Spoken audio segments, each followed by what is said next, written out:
Hey guys, Alan the Rambler. Welcome to the Rambler Show. I'm just out walking around outside, enjoying the beautiful. Oh my God, Becky, look. I don't have a mask on. I'm gonna get coronavirus. Alright, well that's better.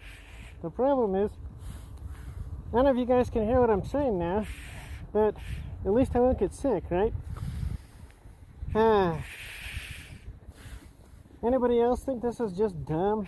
Like, honestly, walking around, can't breathe. But it's a great day, enjoying things. There's snow everywhere. So much better to be this way, right?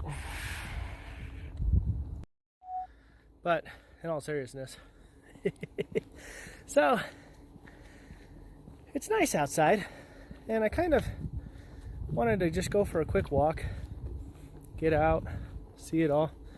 Planning on being stuck in a vehicle for the next 2 days, so this is kind of a way to, I guess, get some fresh air in before I have to sit for 20 some hours while I drive. And of course I'll get out and shoot some stuff, get some footage and things like that while I'm driving, kind of show you guys my route. But I guess I should go look at my route, make sure it's going to be okay.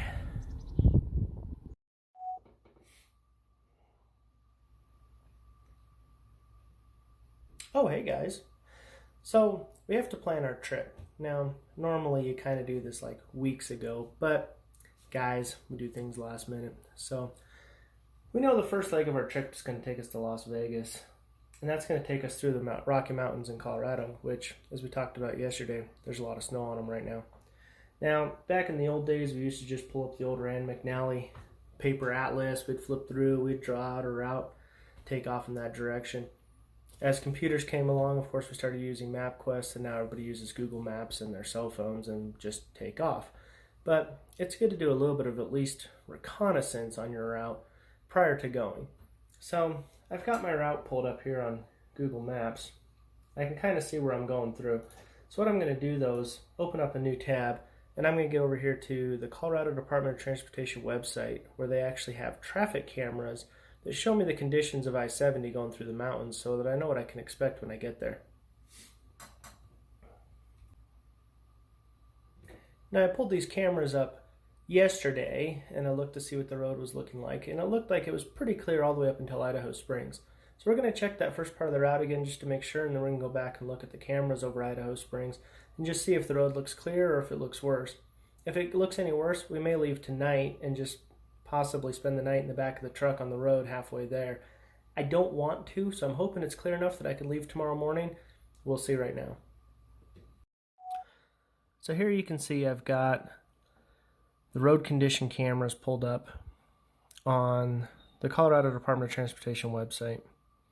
So this road right here is I-70 going through the mountains, and you can just click on these little cameras and it gives you a little thumbnail view of what that camera's seeing right now. So that road looks pretty clean. Here we've got a little bit more snow, but the road itself still looks like it's pretty good condition. As we get in towards Georgetown, is usually a higher elevation area, often has a lot more snow, but that also looks pretty good. So we're just going to come back over here to Downeyville, check that camera as well.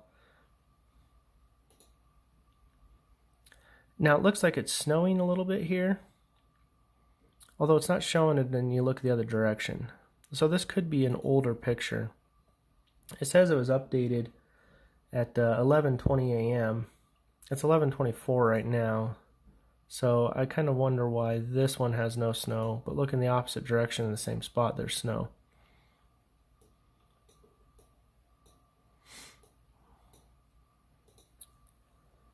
As we get farther into the mountains, traffic's still looking pretty good. This is a little bit west of Bakerville. Tells you the location right up here on top. So again, a little bit of snow's falling here, but this one seems to be clear. So I do wonder if maybe the lens could just be dirty or what we're actually looking at. But as far as the road, everything looks like we're pretty okay. Looks like these are all looking pretty good. So we're going to go ahead and stay on schedule and just plan on leaving tomorrow. So while I'm sitting here packing my suitcase, I thought I'd take a minute just to share a couple quick packing tips of things that I use from time to time when I travel. When I'm doing long trips like this one I'm doing right now, I don't usually do these, but it's a quick vacation. There's a lot of different things that I do that kind of make it easier to come back. One of them is, we all know when we go on trips we have a certain amount of space, and we tend to buy enough trinkets to fill that space up. So a way you can kind of help create some space for yourself is kind of pack some of those old clothes that you don't really use. They may be worn out, they maybe don't fit so well, but still fit well enough you can wear them. And just put them in your suitcase, take them with you on your vacation. And then when you wear them, rather than putting them back in your suitcase to wash when you get home, just throw them away. You're going to have to throw away some of your old clothes eventually anyway, especially the ones that are worn out. So, like this shirt I'm wearing has a hole in it. So, after I get to the end of this trip, I'm probably just going to go ahead and throw it away rather than bring it back with me. That opens up a little bit of space in my suitcase for just a small trinket. If you do that with enough of your clothes, a couple shirts, some pants, some socks, stuff like that, you start realizing you have half your suitcase or more open up to put your trinkets in to bring back with you, and you don't have to worry about doing laundry when you get back, and it opens up that space in your dresser to go buy those new clothes that you wanted. Another thing you can do that I did when I was in Hawaii several years ago is get some flat rate boxes from the US Post Office. They're free to pick up at the post office. You can just go grab them, take it back to your hotel or your Airbnb or VRBO, wherever you're staying. And you can pack clothes in there, you can pack your trinkets, whatever in there. And no matter what it weighs, as long as you get it closed, the price stays the same. And they're like $9 to $15 to ship them anywhere in the United States if you're using a flat rate box. So those are some things that I use from time to time when I'm traveling to try and get things back home without having to overload my suitcase, especially if you're flying and you have to worry about overweight baggage fees.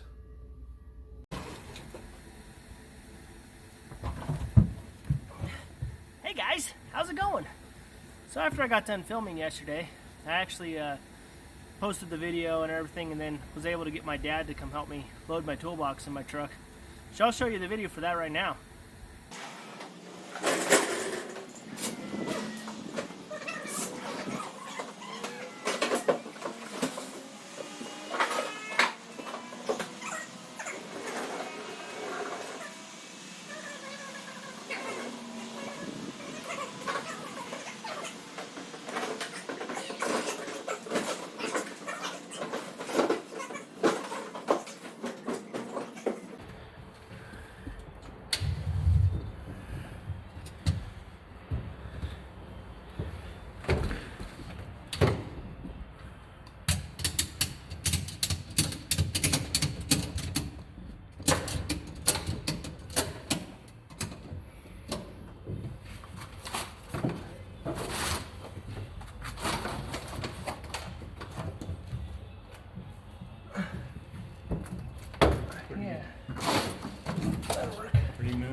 I got my box loaded up in there.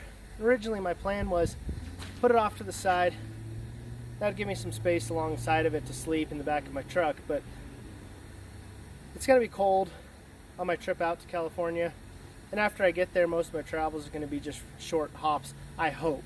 But if not, if I do end up having to spend a couple nights on the road back here, I'll rearrange it somehow or figure something else out. But ideally, get a hotel. Sleeping in vehicles just isn't that great. I don't enjoy it that much.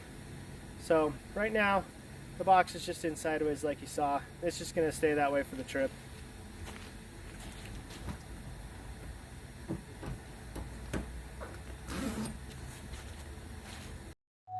So thanks again for watching. I hope to have another episode ready for you guys tomorrow. I am planning on traveling most of the day, but I hope to get enough footage and put together some solid content, show you guys the views as I cross over the mountains. I'm headed out I-70 through the Rocky Mountains, so should be real pretty. Hopefully not too much snow, and I hope to be able to put something together when I get to a hotel, preferably. Otherwise I'll try and edit something together and see if I can hotspot off my phone if I end up sleeping in my truck. So thanks again for tuning in. I appreciate all you guys watching. Please give me a like, hit the subscribe, and make sure you ring that bell so you don't miss out on any of my my coming episodes. Thanks again, guys. Happy trails.